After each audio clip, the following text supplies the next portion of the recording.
கடந்த ஒரு சில நாட்களாகவே சோசியல் மீடியாவை முழுக்க முழுக்க ஆக்கிரமிச்சிருக்கிறது நடிகர் விஜய், அவருடைய மனைவி சங்கீதா. இவங்க ரெண்டு பேத்துக்கு இடையில இருக்கக்கூடிய விவாகரத்து விவகாரம் தான்.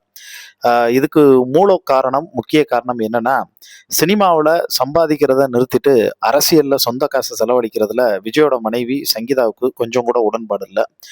இதுதான் விஜய் சங்கீதா இடையிலான ஒரே பிரச்சனை. அதோட மட்டும் இல்லாம விஜய் அரசியலுக்கு செல்லக்கூடாது அப்படின்னு பயமுறுத்துறதுக்காக தான் இந்த விவாகரத்து நோட்டீஸ். விஜய் தன்னோட மனைவிய குடும்பத்தை பிரிய தயாரா இல்ல. அவர் ரொம்ப நல்ல மனுஷன். விவாகரத்தும் அதே நேரத்துல கொடுக்க மாட்டாரு அப்படின்னு விஜய்க்கு நெருக்கமானவர்கள் நம்பத்தகுந்த வட்டாரங்கள்ல இருந்து கூறக்கூடிய அதிரடி தகவல் தான் இப்ப சற்று முன் ரிலீஸ் ஆயிருக்குங்க. அதாவது தமிழக அரசியல் மற்றும் சினிமா வட்டாரங்கள்ல கடந்த சில நாட்களாக மிகப்பெரிய பேசுபொருளா இருப்பது நடிகர் விஜய் மற்றும் அவருடைய மனைவி சங்கீதா. இவங்க ரெண்டு பேத்துக்கும் இருக்கக்கூடிய குடும்ப பிரச்சனை தான். குறிப்பா விஜய் தீவிர அரசியல்ல இறங்கி இருக்கக்கூடிய நிலையில அவருடைய தனிப்பட்ட வாழ்க்கையில ஏற்பட்டிருக்க இந்த விரிசல் அவருடைய அரசியல் எதிர்காலத்தை பாதிக்குமாங்கிற விவாதமும் எழுந்திருக்கு.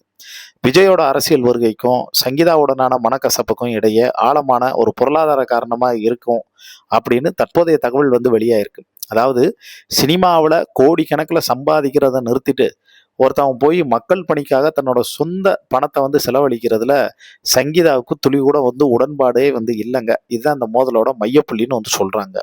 சங்கீதாவை பொறுத்தவரை விஜய் சினிமாவோட உச்சத்துல இருக்கும் போதே பாதுகாப்பான ஒரு எதிர்காலத்தை கட்டமைக்கணும்னு விரும்பியிருக்காங்க. ஆனா விஜய் தனது தமிழக வெற்றி கழகம் கட்சிக்காக தன்னுடைய உழைப்பையும் பொருளையும் வாரி இறைப்பது சங்கீதாவுக்கு மிகப்பெரிய அதிருப்தியை ஏற்படுத்தியிருக்கு. அரசியல்ல வெற்றிங்கிறது நிச்சயம் இல்லை.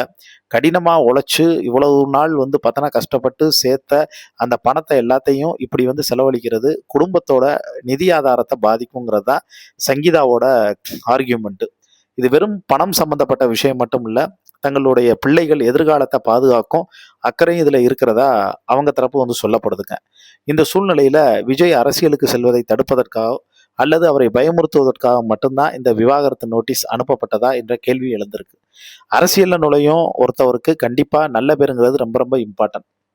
குடும்பத்துல விரிசல் ஏற்பட்டா அது மக்கள் மத்தியில ஒரு எதிர்மறையான பிம்பத்தை உருவாக்குங்கிறத விஜயோட மனைவி சங்கீதா நல்லா அறிஞ்சிருப்பாங்க. அவங்களுக்கு இது தெரியும், ஏன்னா அவங்க குழந்தை இல்லை.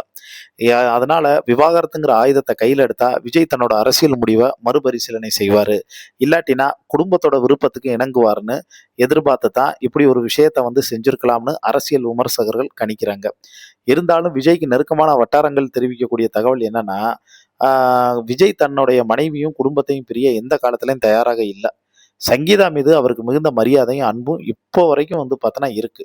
எவ்வளவு பெரிய நெருக்கடி வந்தாலும் சங்கீதாவுக்கு விவாகரத்து வழங்க விஜய் சம்மதிக்க மாட்டார் என்பது அஜித் உட்பட அவரது நெருங்கிய நண்பர்கள் மற்றும் உறவினர்களுக்கு தெரிஞ்ச உண்மை. குடும்ப உறவுகளை தக்க வச்சுக்கிட்டே அரசியல்லையும் சாதிக்க வேணுங்கிறது என்பது விஜய் ரொம்ப உறுதியா இருக்காரு, தெளிவா இருக்காரு. விஜயோட அரசியல் ஆலோசகர்கள் இந்த விவகாரத்தை ரொம்ப சமரசமா முடிக்க பல்வேறு முயற்சிகள் எடுத்துட்டு வர்றாங்க. விஜய் தன்னோட கட்சியின் கொள்கை பிரகடனம் மற்றும் மாநாடுகள்ல காட்டிய அதே உறுதியை தன்னுடைய குடும்ப பிரச்சனையை தீர்ப்பதிலையும் காட்டிட்டு வர்றாரு. மக்கள் பணிக்கு வரும்போது தனிப்பட்ட தியாகம் தவிர்க்க முடியாதவர், ஆனா குடும்பத்தை சிதைச்சிட்டு ஒரு தலைவனால் வெற்றி பெற முடியாது என்பதை விஜய் உணர்ந்துள்ளதா தெரியுது. இதனால சங்கீதாவோட கோரிக்கைகளும் தன்னோட அரசியல் லட்சியத்திற்கு இடையே ஒரு நடுநிலையான பாதையை கண்டறிய அவர் முயற்சி செஞ்சுட்டு வர்றாங்கன்னு சொல்றாங்க. கடைசியா இந்த விவாகரத்து சர்ச்சைங்கிறது தற்காலிகமான ஒண்ணு. அது ஒரு தடுமாற்றத்தை பார்த்தோன்னா ஏற்படுத்துமா, இல்ல விஜயோட அரசியல் பயணத்துல நிரந்தர முட்டுக்கட்டையா இருக்குமாங்கிறது அடுத்தடுத்து வரக்கூடிய சில நாட்கள்ல இல்ல சில மாதங்கள்ல நமக்கு தெரிஞ்சிடும். அரசியல்ல எதிர்ப்புகளை சந்திக்கிறது எளிது, ஆனா வீட்டுக்குள்ளேயே எழும் எதிர்ப்புகளை சமாளிக்கிறது தான் ஒரு தலைவனுக்கு பெரிய சவால். விஜய் இந்த சோதனையை கடந்து தன்னுடைய குடும்பத்தையும் கட்சியும் ஒரு சில வழி நடத்துவாரா என்பதை அவர் ரசிகர்கள் மற்றும் தமிழக மக்கள் ஆர்வத்துடன் உற்று நோக்கி கவனிச்சுக்கிட்டே வர்றாங்க. அரசியல் களம் அவரை ஒரு போராளியா மட்டுமே பார்க்குது, ஆனா அவர் ஒரு நல்ல குடும்ப தலைவனாகவும் தன்னை இப்ப நிரூபிக்க வேண்டிய ஒரு மிகப்பெரிய கட்டாயத்துல பார்த்தோன்னா இருக்காரு. இருந்தாலும் விஜய்க்கு தன்னுடைய ஆதரவாளர்களும் தொண்டர்களும் நீ கண்கலங்காத தலைவா, உங்களுக்காக நாங்க இருக்கோம் அப்படின்னு தங்களுடைய ஆதரவு கரங்களையும் தெரிவிச்சுட்டு தான் வர்றாங்க.